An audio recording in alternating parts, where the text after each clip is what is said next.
ఇదిగో ఈ ముచ్చటి నుండ్రి హన్మకొండ జిల్లా కమలాపూర్ మండల కేంద్రంలోని చేనేత సహకార సంఘం విక్రయశాలలో మంచి మంచి బట్టలు చేనేత కార్మికులు తయారు చేసి అమ్ముతుండ్రు.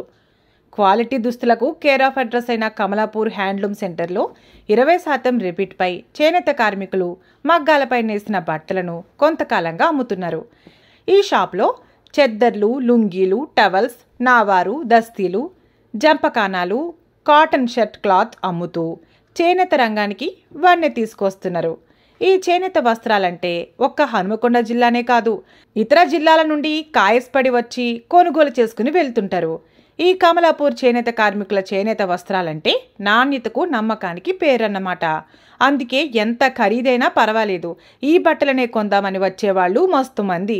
సో మీరు కూడా నాణ్యతకు నమ్మకానికి పేరైన కమలాపూర్ చేనేత కార్మికులు నేసిన వస్త్రాలను కొనుగోలు చేసి చేనేత రంగానికి, చేనేత కార్మికులకు సహకారం అందిస్తారు కదూ.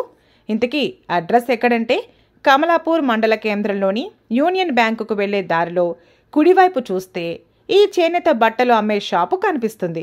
ఇంకేముంది, ఈరోజు శాతం ఆఫర్లో చేనేత వస్త్రాలు కొనేసేయండి. కమలాపూర్ చేనేత సహకార సంఘం 1950లో స్థాపించబడింది. అప్పటి నుంచి ఇంతవరకు కనీసానికి కొన్ని వందల మంది చేనేత కార్మికులు దీని మీద ఆధారపడి బతుకుతున్నారు. చేనేతకు సంబంధించిన ముఖ్యమైన వెరైటీస్ చెద్దర్లు, లుంగీలు, టవల్స్, షర్టింగ్స్, కర్చీఫ్స్, నవార్లు ఇవన్నీ నాణ్యమైన బాపతి ఉత్పత్తి చేస్తాం.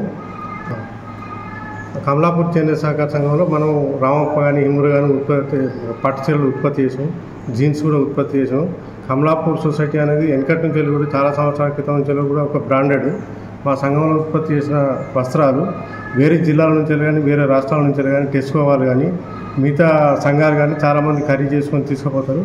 మన దగ్గర నాణ్యమైన బాపతి వస్త్రాలు ఉంటాయి. డైయింగ్ కూడా డైయింగ్ కూడా మనం సొంతంగా చేస్తాం.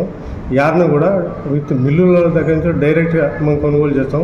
అందుకోసం రేట్లు కూడా తక్కువ పడతాయి. 20% సబ్సిడీతో కూడా మనం విక్రయిస్తున్నాం. కనుక దీన్ని సద్వినియోగం చేసుకొని చేనేత కార్మికులకు ఉపాధి కల్పించాలి. దీంతో మా కొనుగోలుదారులు కూడా నాణ్యమైన వస్త్రాలు కొనుగోలు చేయాలనేది నేను కోరుకుంటాను.